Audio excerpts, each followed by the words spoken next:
할렐루야, 복음비전교회 주일 예배에 오신 여러분을 주님의 이름으로 축복하고 환영합니다. 모두 자리에서 일어서 주시기 바랍니다. 이 시간 우리 다 같이 기쁨으로 다 함께 주님을 찬양하기 원합니다. 우리 함께 찬양하실 때 먼저 주를 위한 이곳에 함께 찬양하겠습니다.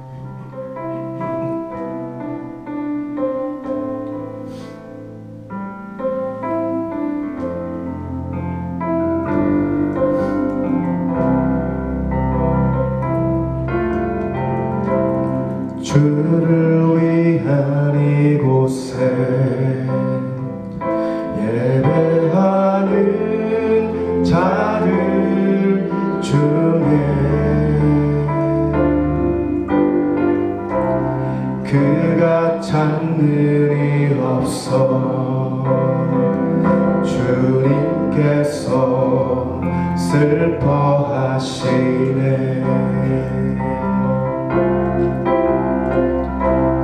주님이 찾으시네.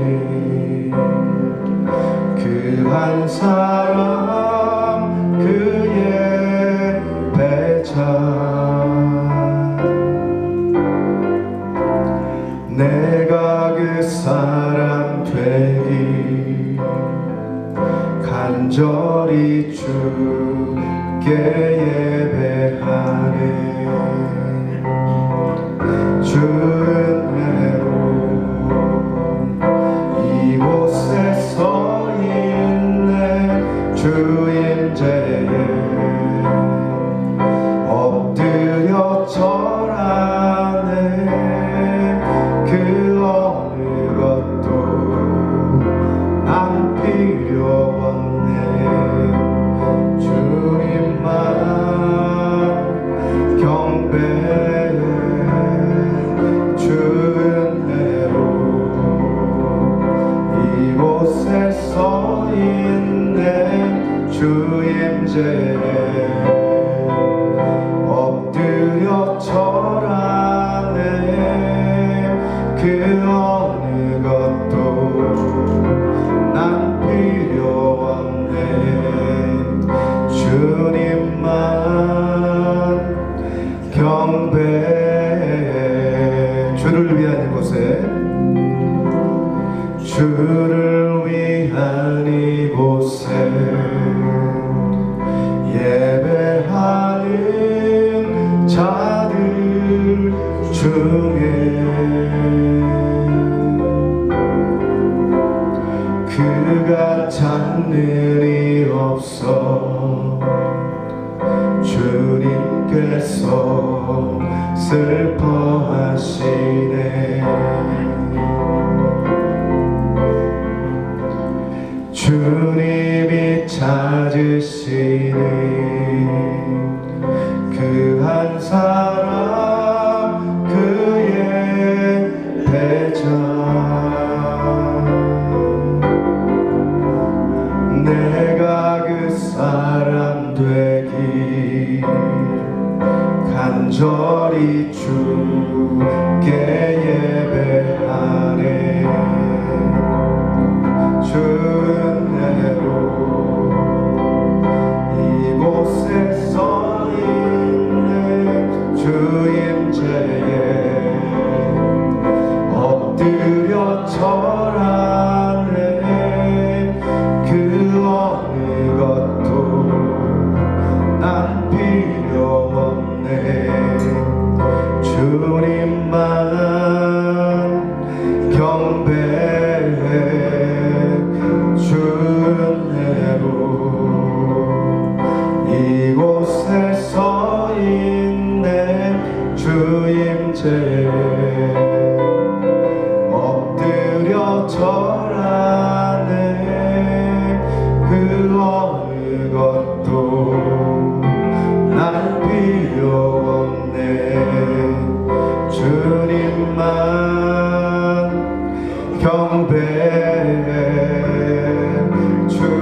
그 어느 것도 난 필요 없네. 주님만 경배해. 주 은혜로 이곳에 서 있네. 주 임재에 엎드려 절하네. 그 어느 것도 난 필요 없네. 주님만 경배해.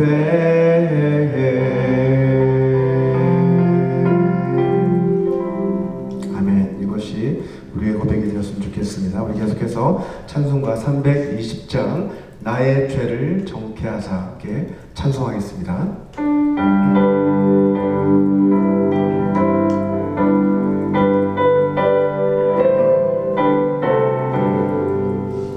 나의 죄를 정케하사 주의 일꾼 삼으신 구세주의 넓은 사랑 항상 찬송합니다.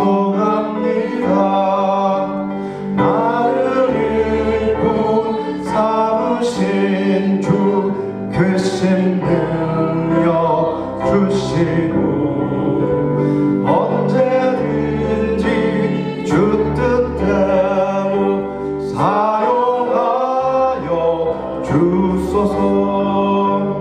내게 부어 주시려고 은혜에 비하신 주의 은혜 채워주사 능력 있게 하소서.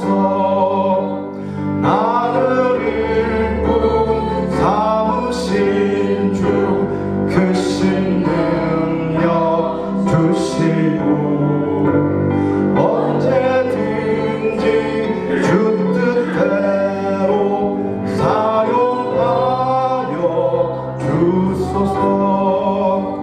죄의 짐을 풀어주신 주의 능력 크도다. 나를 피로 사신 예수 내 맘속에 오소서. 나를 일꾼 삼으신 주 크신 능력 주시고 언제든지 주 뜻대로 사용하여 주소서. 주여 내게 성령으로 충만하게 채우사 생명수가 강물처럼 흐르게 하옵소서. 나를 일꾼 삼으신 주 크신 능력 주시고 언제든지 주 뜻대로 사용하여 주소서. 아멘. 우리 마지막으로 약할 때 강함 되시는 우리 주를 함께 찬양하기 원합니다. 우리 함께 찬양하겠습니다.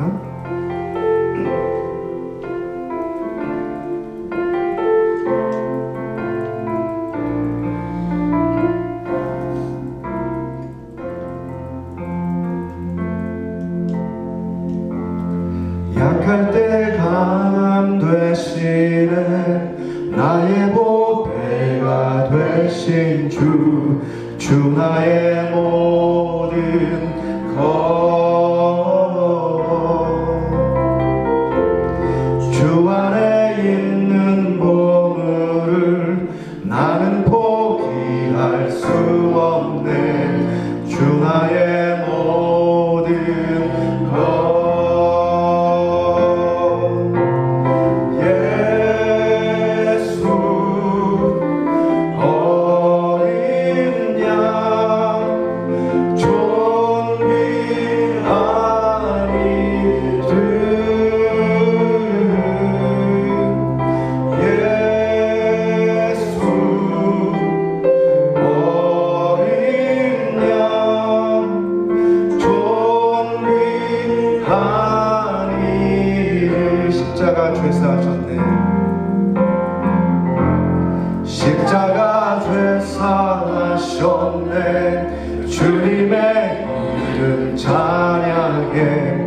주 나의 모든 것 쓰러진 나를 세우고 나의 빈잔을 채우네 주 나의 모든 것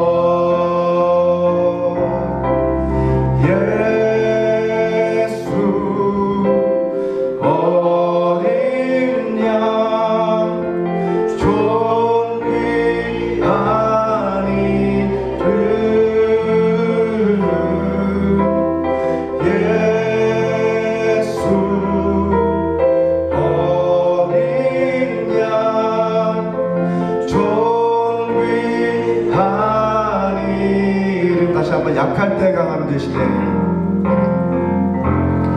약할 때 강함 되시네 나의 보배가 되신 주 나의 모든 것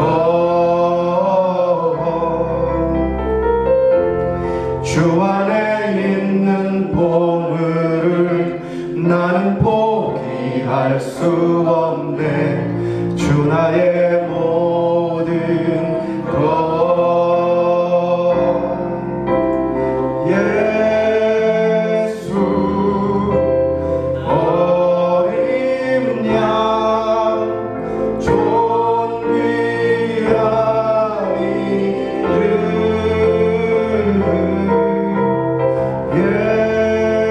예수 어린 양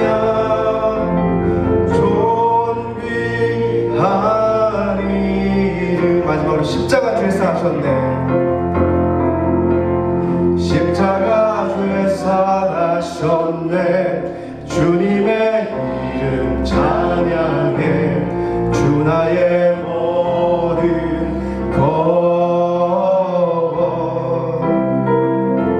쓰러진 나를 세우고 나의 빈잔을 채우네 주 나의 모든 것 예수 어린 양 존귀한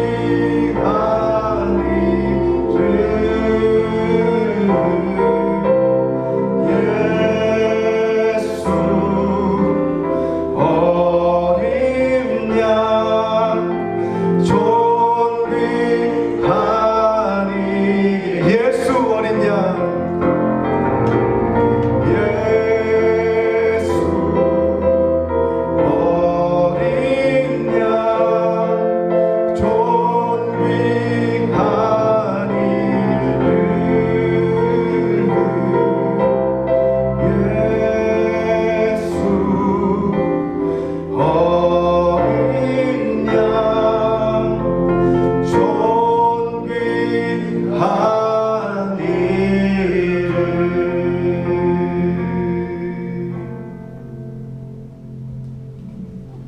아멘. 우리 이 시간은 우리를 대표해서 이호정 장로님께서 대표 기도해 주시겠습니다.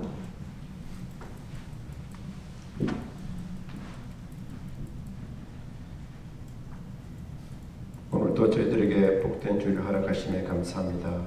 주님의 존귀한 이름을 아버지 감사하며 찬양합니다. 저희들의 삶을 주관자 되시는 주님, 오늘도 저희들에게 하나님의 은혜를 베풀어 주셔서 날마다 승리하는 저희들 자신이 될 수 있도록 저희들 붙잡으시고 인도하여 주시옵소서. 저희들의 예배를 통해서 영광 받아 주시옵시고 저희들의 생각이 저희들의 삶이 변화될 수 있도록 역사하시고 인도하여 주시옵소서. 지난 한 주간을 저희들의 삶을 돌아보게 하시고 이모저모로 알게 모르게 죄악 가운데 살아감 세상 가운데 살아온 저희들을 용서하시고 또한 다시 한번 돌이켜서 아버지 저희들의 생각이 변화되게 하여 주시옵소서. 주님이 말씀하십니다. 우리 생각이 변화되고 우리 말이 변화되고 우리 습관이 변화되고 우리 행동이 변화됐을 때 우리가 정말 주님이 원하시는 가치관으로 올바른 삶으로 변화될 수 있다고 말씀하십니다. 그런 우리 생각이 벌써 변화되게 하여 주시고 우리 모든 것이 멸하되어서 주님께 온전히 맡겨지는 저희들의 삶이 되게 하여 주시옵소서. 저희들의 삶이 아버지의 삶으로 나타나게 하시어 주시옵시되 아버지 하나님 온전히 주관하시고 인도하여 주셔서 날마다 주님의 삶 가운데 사랑의 열매, 희락의 열매, 온갖 사랑의 성령의 9가지 열매가 우리 삶 가운데 날마다 나타나게 하여 주시옵소서. 삶의 가운데 날마다 주님께 더욱더 감사함으로 나감으로 아버지 하나님께 아버지 하나님 말씀과 기도로 저희들을 더욱더 붙잡아 주심으로 인하여 저희들의 삶이 더욱더 주님의 삶으로 윤택해지는 그런 삶이 되게 하여 주시옵소서. 이 자리가 빈자리가 채워지는 역사가 있시고 저희들이 먼저 변화되게 하심으로 아버지 이 빈자리가 채워지게 하시며 아버지 아직도 주님을 몰라서 방황하는 영혼들을 보내주시고 저희들의 삶을 통해서 그들이 아버지 이 자리에 함께 있어 예배드릴 수 있도록 저희들을 도구로 사용하여 주시옵소서. 오늘도 목사님 말씀에 귀한 은혜가 있을 줄 믿습니다. 귀한 말씀 선포될 때 주님 함께하여 주시옵시고 강하고 담대함으로 선포되게 하시고 날마다 영객간의 강건함으로 채우시고 인도하여 주시옵소서. 아버지 하나님 감사합니다. 주님이 온전히 주관하시고 인도할 줄 믿습니다. 변화될 줄 믿습니다. 저희들의 삶 가운데 온전히 주관하여 주셔서 아버지 아까도 말씀드린 것처럼 사랑과 희락과 화평과 불을 참고 자비와 양성과 충성과 온유와 절제 이 사랑의 9가지 열매가 우리 삶 가운데 넉넉히 나타나게 하여 주시옵소서. 감사합니다. 오늘도 예배 시종을 주님께 의탁하고 감사함으로 간절히 기도합니다. 아멘.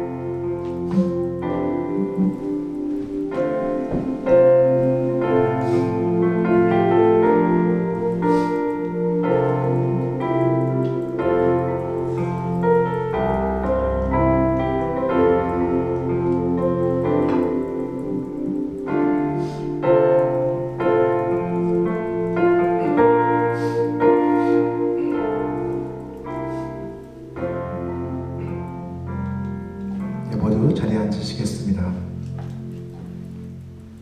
이 시간은 하나님께서 오늘 우리에게 주시는 말씀 함께 봉독해 올려드리도록 하겠습니다. 하나님께서 오늘 우리에게 주시는 말씀은 시편 119편 41절에서 50절까지의 말씀입니다. 시편 119편 41절에서 50절까지의 말씀을 저와 함께 교독하도록 하겠습니다. 제가 먼저 읽겠습니다. 여호와여, 주의 말씀대로 주의 인자하심과 주의 구원을 내게 임하게 하소서. 그리하시면 내가 나를 비방하는 자들에게 대답할 말이 있사오리니 내가 주의 말씀을 의지함이니이다. 진리의 말씀이 내 입에서 조금도 떠나지 말게 하소서. 내가 주의 규례를 받았음이니이다. 내가 주의 율법을 항상 지키리이다. 영원히 지키리이다. 내가 주의 법도들을 구하였사오니 자유롭게 걸어갈 것이오며 또 왕들 앞에서 주의 교훈을 말할 때에 수치를 당하지 아니하겠사오며 내가 사랑하는 주의 계명들을 스스로 즐거워하며 또 내가 사랑하는 주의 계명들을 향하여 내 손을 들고 주의 윤례를 작은 소리로 읊조리이다. 주의 종에게 하신 말씀을 기억하소서. 주께서 내게 소망을 가지게 하셨나이다.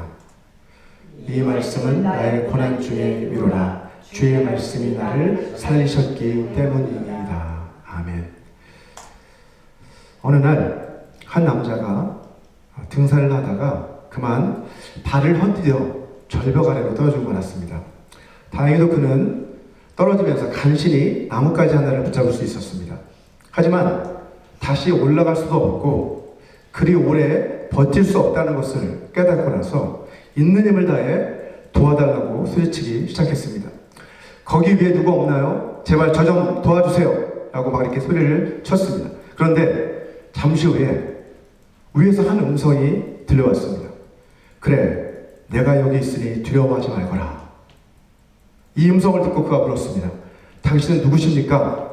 그러자 위에서 대답이 들려왔습니다. 나는 내가 믿는 하나님이란다. 내가 너를 도와주마. 너는 나를 온전히 신뢰하느냐? 이 음성을 듣고 나서 그 남자는 즉시 네, 믿습니다. 제발 저를 구해 주십시오. 하고 대답했습니다. 그러자 하나님께서 다시 말씀하셨습니다. 그렇다면 내가 지금 붙잡고 있는 그 나뭇가지를 놓거라. 그 남자는 잠시 망설이다가 자기 아래쪽 낭떠러지를 다시 한번 쳐다보고는 어떻게 했을까요? 다시 위를 향해 소리치기 시작했습니다.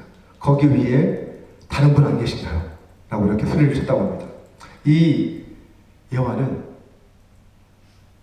미국 목사님들이 많이 하시는 설교 중에 자주 등장하는 예화인데요. 이 사람은 하나님이 자신을 구원해 주실 거라는 그 확신이 없었기 때문에 사실은 결국 손을 놓지 못하고 다른 도움의 손길을 구하는 것이죠. 여러분이 만약 이 사람과 같은 그런 상황에 똑같이 처해 있다고 한다면 여러분은 어떤 선택을 하시겠습니까? 여러분이라면 이 사람과 달리 하나님의 말씀을 믿고 붙잡고 있던 그 나뭇가지를 놓으실 수 있겠습니까? 물론 이 이야기는 누군가에 의해서 만들어진 이야기죠. 그래서 우리의 삶에, 이 현실의 삶에 직접적으로 적용하기는 힘든 그런 측면이 있습니다. 하지만 이 이야기는 우리에게 분명한 메시지를 전달해주고 있습니다. 이 이야기는 우리에게 구원의 확신이 무엇인가, 그리고 구원의 확신이 왜 우리에게 필요한지를 생각하게 해주는 그런 이야기라고 저는 생각합니다. 자, 이번 주부터 시작해서 앞으로 몇 주간에 걸쳐 이 구원의 확신이라고 하는 이 주제를 가지고 설교를 해 나가려고 합니다. 오늘 그 첫 번째 시간으로 시편 오늘 119편 말씀을 중심으로 구원의 확신은 어디에서 오는가라는 그런 제목으로 여러분과 함께 말씀의 은혜를 나누도록 하겠습니다.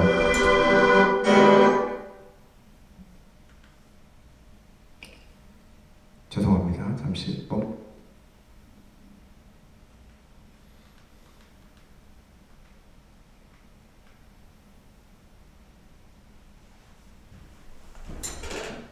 계속해서 말씀을 전하도록 하겠습니다.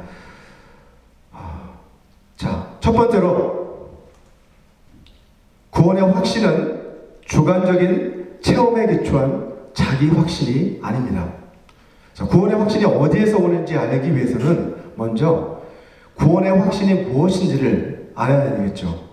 보통 구원의 확신이라는 이 표현은 자신이 구원받았다는 그 사실을 조금도 의심하지 않고 믿는다라는 그런 의미로 사용이 되죠. 더 나아가서 지금 당장 죽어도 천국에 갈 수 있다라는 그런 의미로도 사용이 되고 있습니다. 자, 그래서 구원의 확신이 있습니까? 라는 이 질문은 종종 지금 당장 죽어도 천국에 갈 수 있다고 믿으십니까? 라는 그런 의미로도 사용이 되곤 합니다. 자, 전도 폭발 훈련을 받아보신 분들은 잘 아시겠지만 이 훈련에서 복음을 제시하면서 던지는 이 두 가지 중요한 진단 질문이 있습니다. 자, 그 중에서 첫 번째 질문이 뭐냐면, 만일 당신이 오늘 밤이라도 이 세상을 떠나신다면 천국에 들어갈 것을 확신하십니까? 라는 그런 질문입니다. 자, 이 질문은 전도 대상자가 믿는 사람인지 아니면 믿지 않는 사람인지를 진단하기 위한 그런 질문이죠. 만약 전도 대상자가 믿지 않는 사람이라면 이 질문을 듣고 어떻게 대답할까요? 아니요 라고 대답을 하거나 잘 모르겠습니다 라고 그렇게 대답을 할 것입니다. 하지만 믿는 사람이라고 한다면 어떤 반응을 보일까요? 우리의 기대는 당연히 예 라고 이렇게 대답하는 것이 맞지만, 과연 믿는 사람들 가운데 갑자기 이런 질문을 받았을 때 조금 더 주저 없이 자신 있게 네 라고 그렇게 대답할 수 있는 사람이 얼마나 될까요? 많기를 소망합니다. 하지만 그리 많지 않을 것 같은 그런 생각이 들죠. 자, 이처럼 여러분, 구원의 확신이 없는 그런 신자들을 미혹하는 이단 집단이 있잖아요. 누구예요? 구원파라고 하는 집단이 있습니다. 자, 구원파 사람들이 가장 먼저 던지는 질문이 어떤 질문인가요? 구원 받으셨습니까? 라는 이 질문입니다. 자, 이 질문에 네 라고 이렇게 대답을 안 하고 머뭇거리고 있으면 그들은 뭐라고 해요? 그건 당신이 구원받지 못한 증거입니다 라고 이렇게 쑥 들어옵니다. 자, 그런데 이 질문에 네 라고 대답을 해도 이번에는 또다시 질문을 하죠. 당신이 구원받은 그 날이 언제, 몇 년, 몇 월, 몇 시입니까? 라고 이렇게 묻습니다.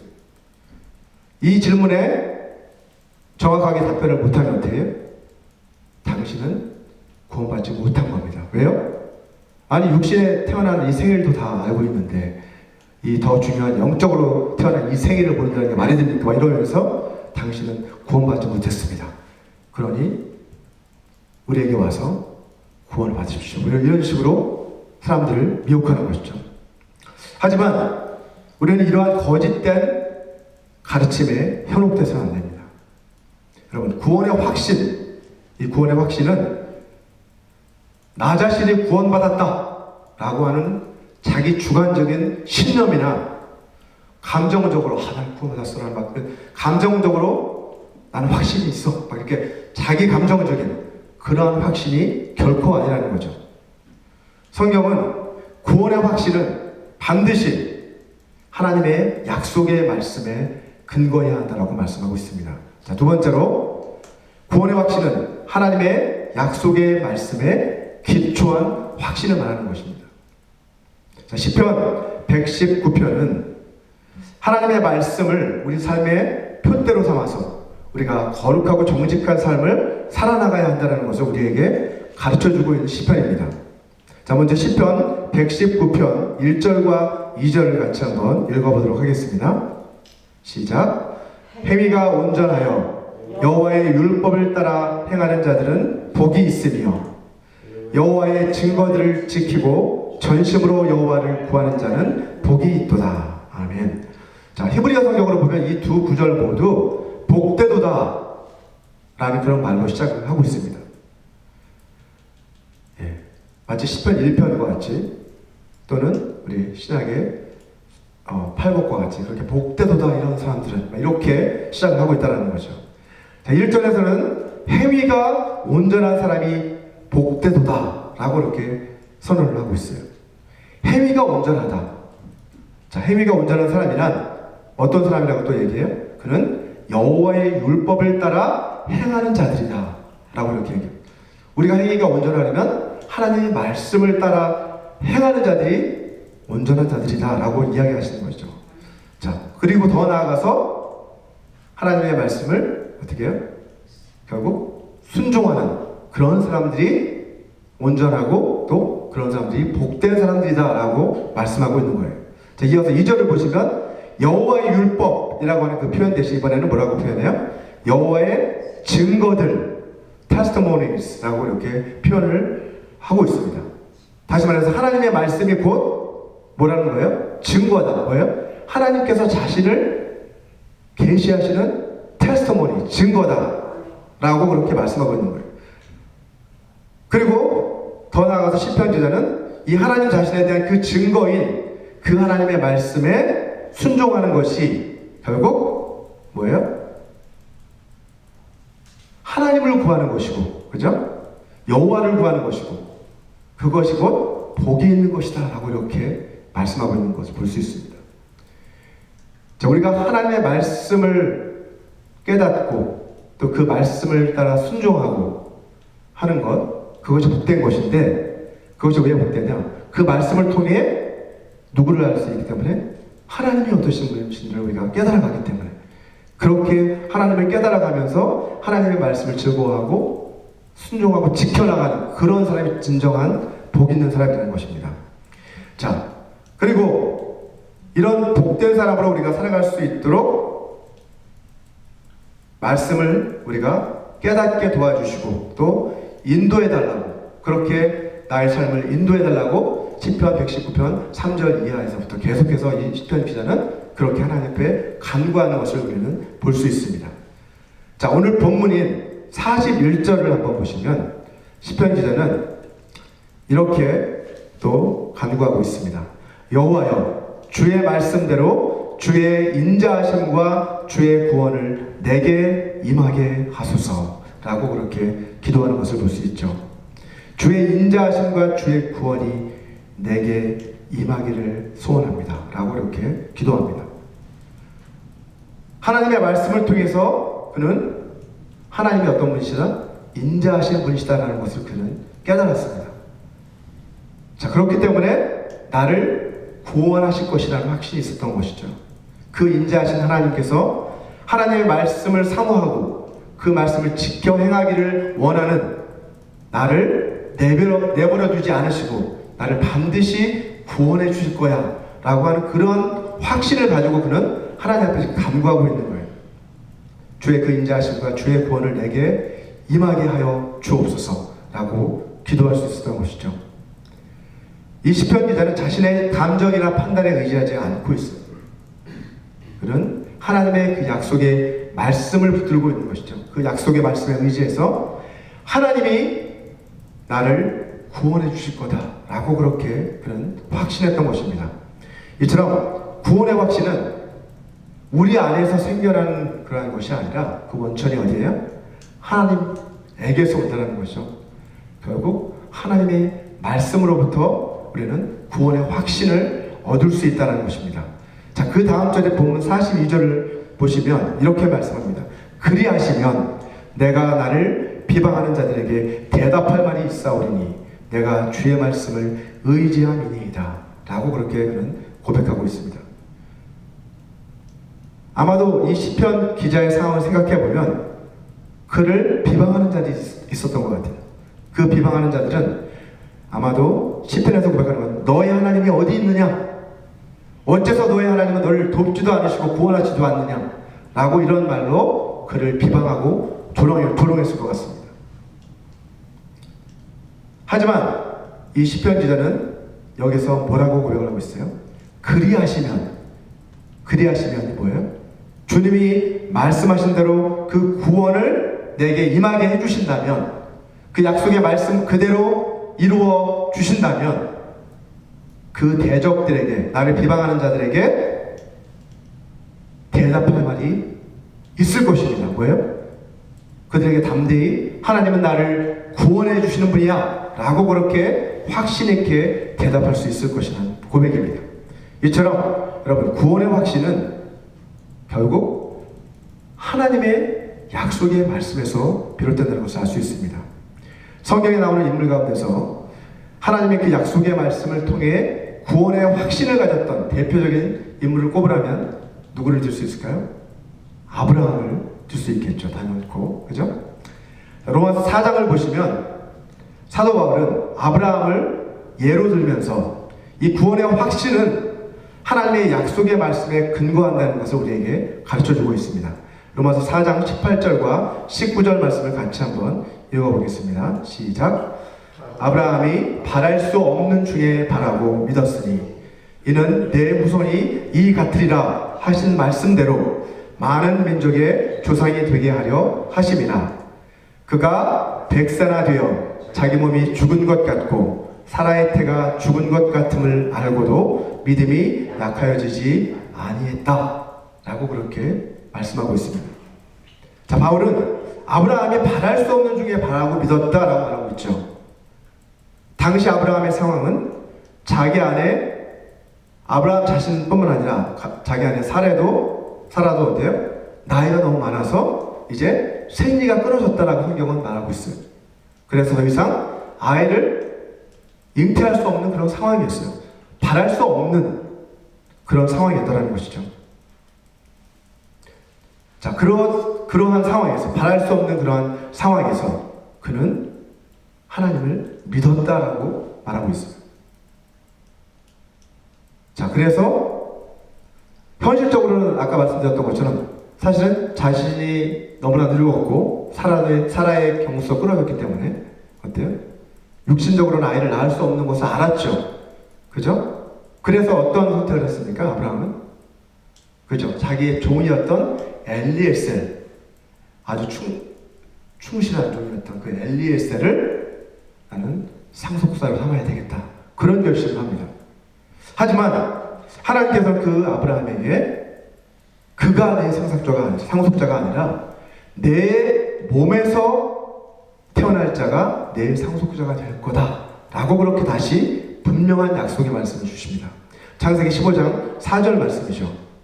여호와의 말씀이 그에게 임하여 이르시되 그 사람이 내 상속자가 아니라 내 몸에서 날 자가 내 상속자가 되리라 라고 분명하게 말씀을 해주셨어요. 자, 이어서 5절 말씀을 한번 보면 하나님께서는 아브라함을 밖으로 데리고 나가시죠. 그리고 밤하늘을 보여주시면서 자, 밤하늘에 떠있는 저 무수한 별들을 보거라. 너의 자손도 그와 같이 이 밤하늘의 별들처럼 셀 수 없이 번성하게 될 것이다 라는 그런 약속을 또다시 아브라함에게 해주십니다.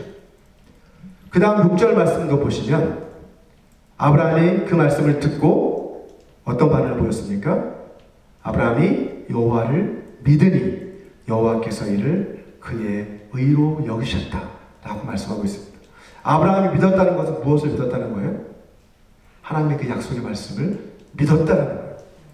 그 약속의 말씀을 믿었다는 것은 또 달리 말하면 하나님을 믿었다는 것이죠. 자,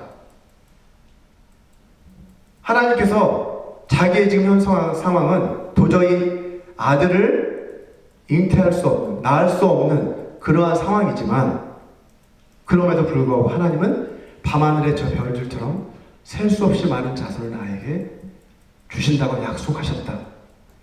그것을 믿는다는 것이죠. 자, 다시 로마서로 돌아와서 로마서 4장 20절에서 22절까지의 말씀 같이 한번 우리 읽어보도록 하겠습니다. 시작. 믿음이 없어 하나님의 약속을 의심하지 않고 믿음으로 견고하여져서 하나님께 영광을 돌리며 약속하신 그것을 또한 능히 이루실 줄을 확신하였으니 라고 말씀하고 있습니다. 그러므로 그것이 그에게 의로 여겨졌느니라 라고 말씀하고 있죠.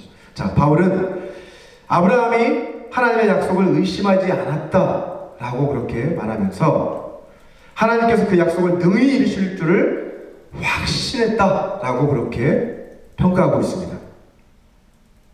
그런데 우리가 창세기를 읽어보시면 아시겠지만 창세기 17장 17절과 18절을 한번 보시면 여기에 나타난 아브라함의 그 모습은 바울이 평가했던 그 모습과는 좀 거리가 멀어 보여요.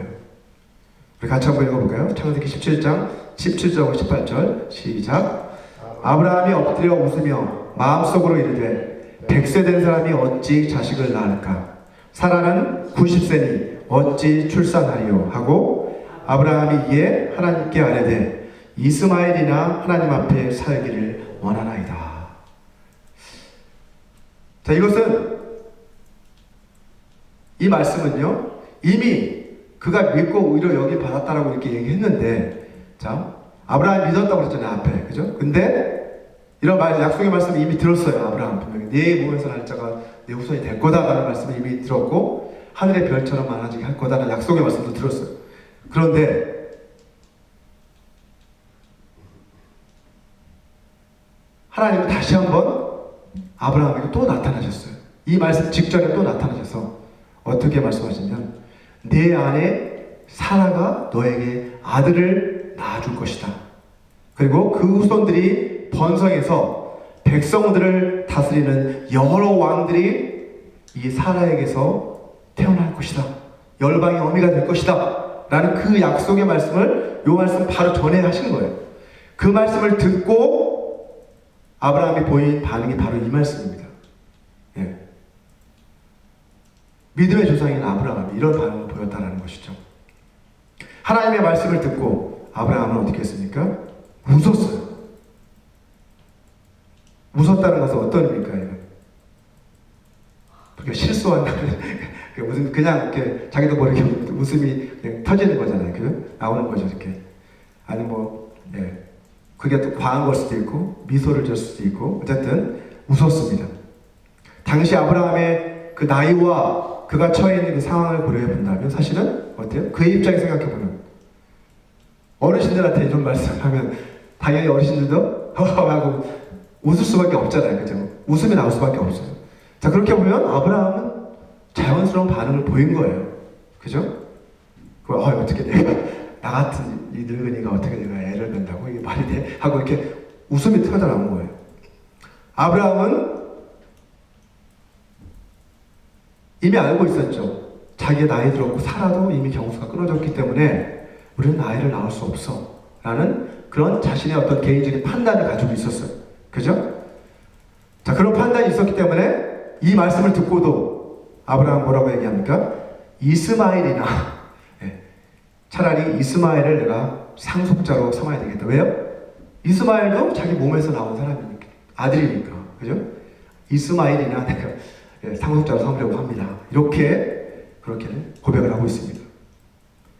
저는 이건 역시 불신의 고백이 아니라 아브라함의 입장에서 생각해보면 지극히 상식적인 그런 반응이라고 저는 생각합니다. 그렇게 인간적으로 생각해보면 당연히 그럴 수밖에 없는 거예요. 하지만 하나님께서는 아브라함이 이와 같이 어떤 자신의 판단과 감정에 그죠? 맡겨서 그렇게 흔들리는 것을 원치 않으셨어요. 그래서 다시 한번 분명하게 약속의 말씀을 해주십니다. 17장 19절 말씀을 같이 한번 읽어보도록 하겠습니다. 시작. 하나님이 이르시되 아니라 내 아내 사라가 네게 아들을 낳으리니 너는 그 이름을 이삭이라 하라. 내가 그와 내 언약을 세우리니 그의 후손에게 영원한 언약이 되리라 라고 분명하게 아브라함이 알아들을 수 있도록 그렇게 내척 하갈이 낳은 아들이 아닌 내 아내 본처 사라가 내게 낳아준 그 아들이 상속자가 될 것이다 라고 분명하게 말씀을 해주십니다. 이름까지 지어주셨잖아요. 그죠? 그리고 나서 아브라함은 이 말씀을 듣고 나서 그 말씀을 믿고 어떻게 합니까? 아들이 태어나자 그에게 이삭이라는 이름을 지어주고 할례도 그에게 베풀어줍니다.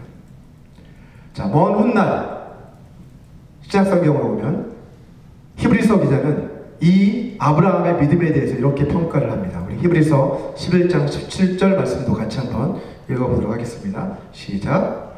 아브라함은 시험을 받을 때에 믿음으로 이삭을 드렸으니 그는 약속들을 받은 자로 돼 그 외아들을 드렸느니라. 자, 다음 절에 히브리서 11장 18절과 19절로 같이 한번 읽어보겠습니다. 시작. 그에게 이미 말씀하시기를 내 자손이라 칭할 자는 이삭으로 말미암았으리라 하셨으니 그가 하나님이 능히 이삭을 죽은 자 가운데서 다시 살리실 줄로 생각한지라. 비유컨대 그를 죽은 자 가운데서 도로 받은 것이니라. 자, 아브라함이 하나님께 이삭을 드릴 수 있었던 것은 무엇이 있었기 때문이에요? 믿음이 있었기 때문이다 라고 말씀하죠. 근데 그 믿음은 어떠한 믿음입니까? 이삭이 내 자손이 내 후손이 될 것이다 라는 그 하나님의 약속을 믿는 믿음이라는 것입니다. 아브라함은 하나님께서 능히 이삭을 죽은 자 가운데서 다시 살리실 것이다 라는 그런 확신이 있었다는 거예요. 하나님은 능히 그렇게 하실 수 있는 분이시다 라고 믿었다는 것이죠. 그래서 이삭을 그는 바칠 수 있었던 것입니다. 자, 여기에서 생각했다라는 그 단어는 히브리 단어는 내적인 확신을 의미하는 거예요. 그는 그렇게 확신했다. 그래서 하나님 앞에 이삭을 바칠 수 있었다는 것이죠. 자, 사도 베드로는 베드로전서 1장에서 거듭남의 체험과 말씀이 어떤 관계가 있는지를 우리에게 가르쳐주고 있습니다. 자, 베드로전서 1장 23절과 24절 말씀도 같이 한번 읽어보도록 하겠습니다. 시작. 너희가 거듭난 것은 썩어질 씨로 된 것이 아니요 썩지 아니할 씨로 된 것이니 살아있고 항상 있는 하나님의 말씀으로 되었느니라. 그러므로 모든 육체는 풀과 같고 그 모든 영광은 풀의 꽃과 같으니 풀은 마르고 꽃은 떨어지되 오직 주의 말씀은 세세토록 있도다 하였으니 너희에게 전한 복음이 곧 이 말씀이니라 라고 그렇게 말씀하고 있죠. 거듭남의 체험이 있는 사람에게는 당연히 구원의 확신이 있기 마련입니다. 그죠? 내가 거듭남의 체험이 있다면 구원의 확신이 있어야 돼요. 자, 그런데 중요한 것은 이 거듭남의 체험은 썩어질 씨, 곧 이 땅에 속한 어떤 지식이나 감정, 사라져버릴 그러한 이 땅에 속한 그러한 체험이 아니라 썩지 않을 시, 곧 영원한 생명의 말씀에 기초한 체험이 바로 이 거듭남의 체험이다라고 베드로는 우리에게 말씀하고 있는 거예요. 거듭남의 체험은 시간이 지나면서 점차 우리가 잊혀져가고 아련해지고, 그리고 우리의 감정의 기복이 있어서 막 어떨 때는 막 구원이 확실히 들은 것 같고 어떨 때는 아닌 것 같고 이렇게 막 흔들릴 수도 있는 자기 주관적인 그런 체험이 아니라 영원히 변하지 않는 하나님의 말씀이라는 그 반석 위에 쌓여져가는 그러한 흔들리지 않는 그러한 확신이 바로 성경이 말하고 있는 구원의 확신이라는 거예요.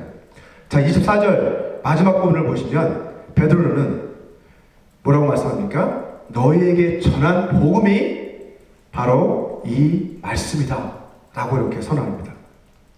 자, 우리에게 구원의 확신을 가져다주는 그 원천은 하나님의 말씀에 있는데, 그 하나님의 말씀 가운데서도 우리에게 가장 큰 확신을 심어주는 말씀은 뭐다? 바로 예수 그리스도의 복음이다 라고 그렇게 선언을 하고 있는 거예요.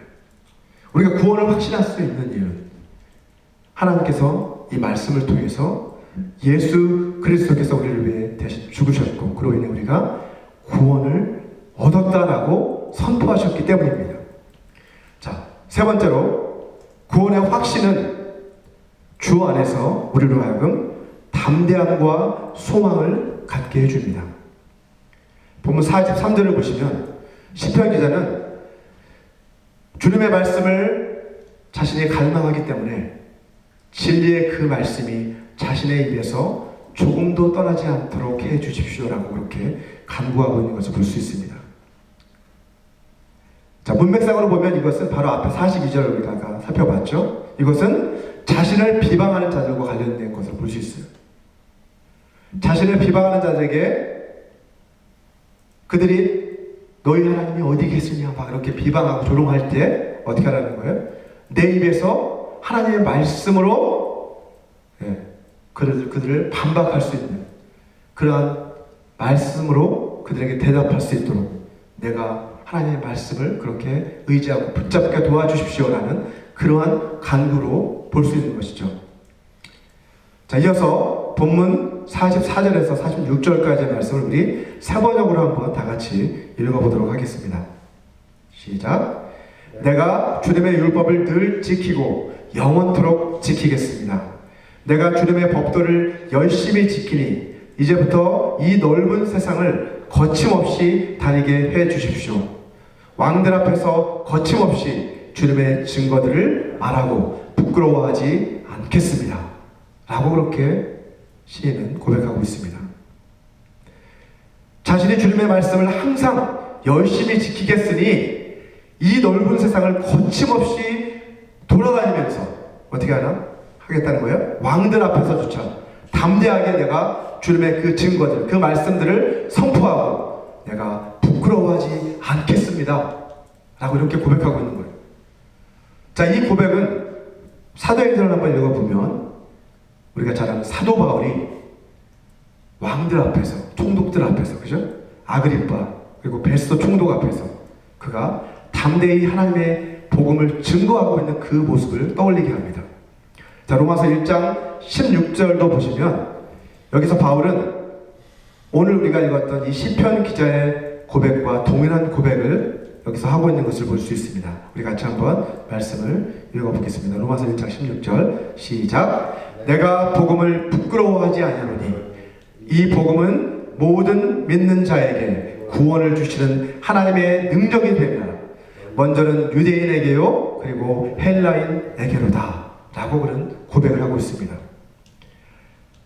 하나님의 말씀 가운데서도 특별히 그에게 사명을 맡기셨던 예수 그리스도의 이 복음, 그 복음이 하나님의 능력이다 라고 그는 말하면서 그 복음을 통해서 이제 내가 유대인에게 그리고 헬라인에게 모든 사람들에게 이 복음을 부끄러워하지 않고 담대히 선포하겠다라고 그는 고백하고 있는 것입니다.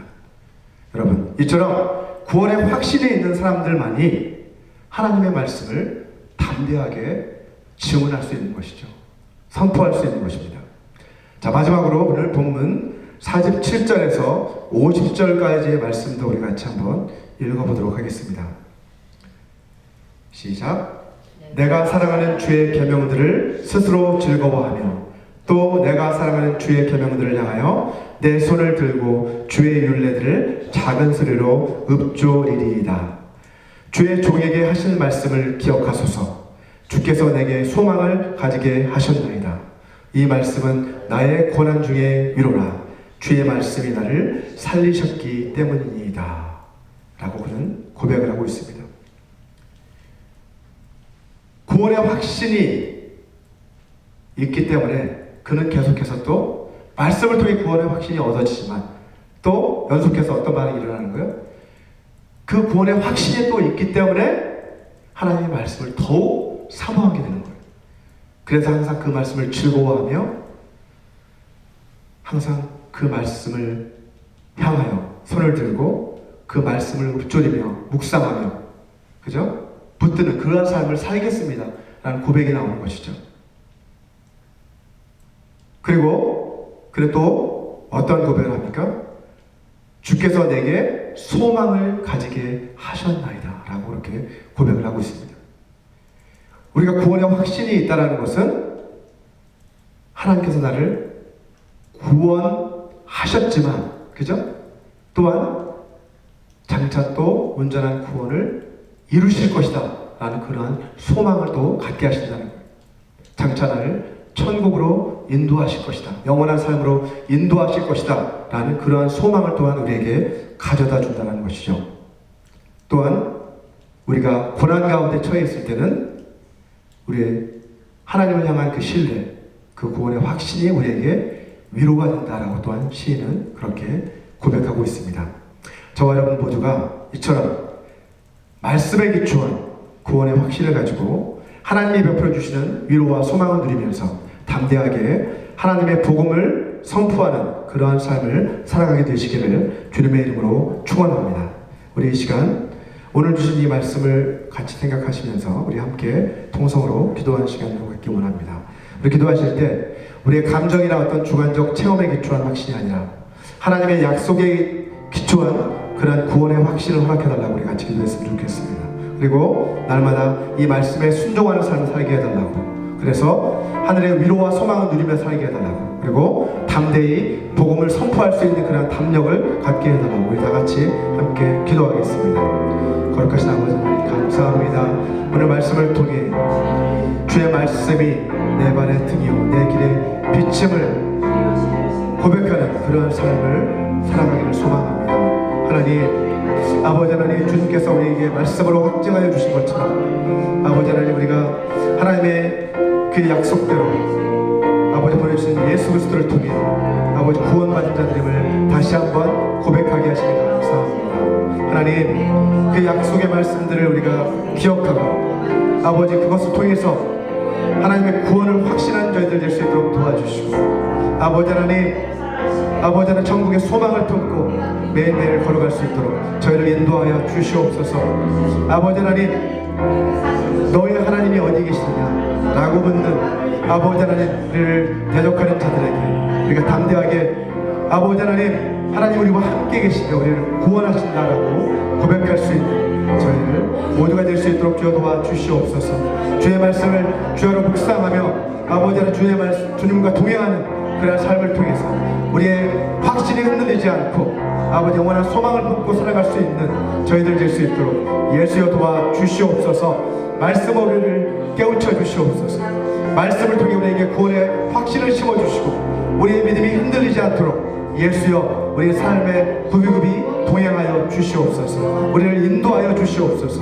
말씀으로 인도하여 주시옵소서. 아버지, 그래서 우리에게 담대함을 갖게 하여 주셔서 아버지 세상 사람들에게 담대히 하나님의 복음을 선포할 수 있는 그런 삶을 살아갈 수 있도록 주여 저희를 도와 주시옵소서. 담대함을 갖게 해 주시옵소서. 확신을 갖게 해 주시옵소서. 아버지 하나님 도와 주시옵소서. 말씀의 깊이를 더하여 주시옵소서. 도와 주시옵소서. 감사합니다. 예수 도와 주시옵소서. 신실하신 아버지 하나님, 우리에게 말씀을 보내주셔서 구원의 확신을 얻게 해주시고 흔들리지 않는 하나님의 나라를 우리에게 유업으로 허락해 주시니 감사합니다. 자기 확신이 아니라 하나님의 약속에 근거한 구원의 확신을 가지고 살아갈 수 있게 하여 주시옵소서. 날마다 하나님의 말씀을 묵상하며 하나님의 말씀에 순종하는 삶을 통해서 하나님이 우리에게 베풀어 주시는 위로와 소망을 누리며 담대히 복음을 선포하는 삶을 날마다 살아가게 하여 주시옵소서. 지난 한 주간도 우리를 지켜주시고 우리 삶의 모든 필요를 공급해 주신 주님의 그 은혜에 감사해서 이 시간 이물질을 주님 앞에 올려드립니다. 기뻐 받아 주시옵소서. 주님 나라의 영광을 위해 사용하여 주시옵소서. 예수님의 이름으로 기도합니다. 아멘. 우리 이 시간 다 같이 자리에서 일어나셔서 마지막 결단의 찬양 다시 복음으로 함께 부르시고 축도로서 예배를 마치도록 하겠습니다.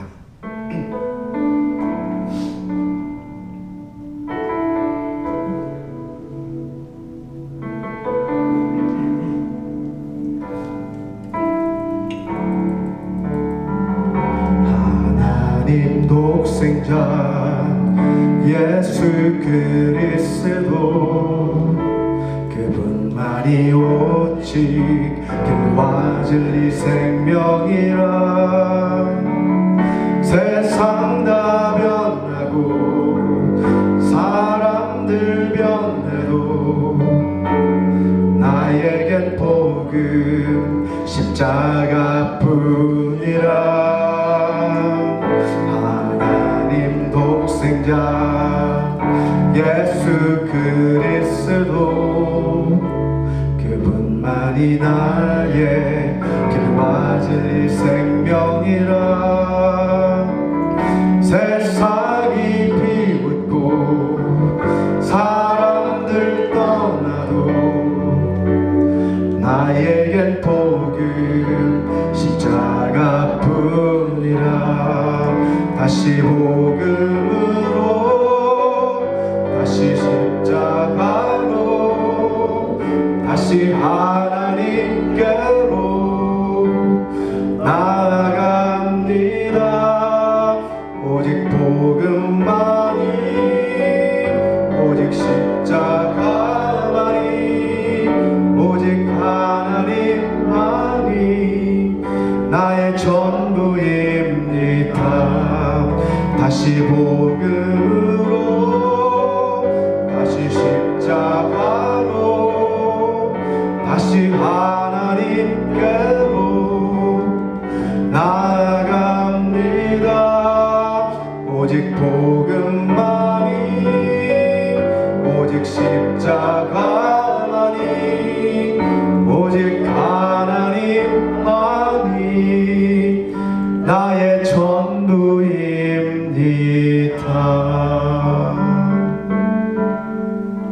아멘. 우리 함께 기도하시겠습니다.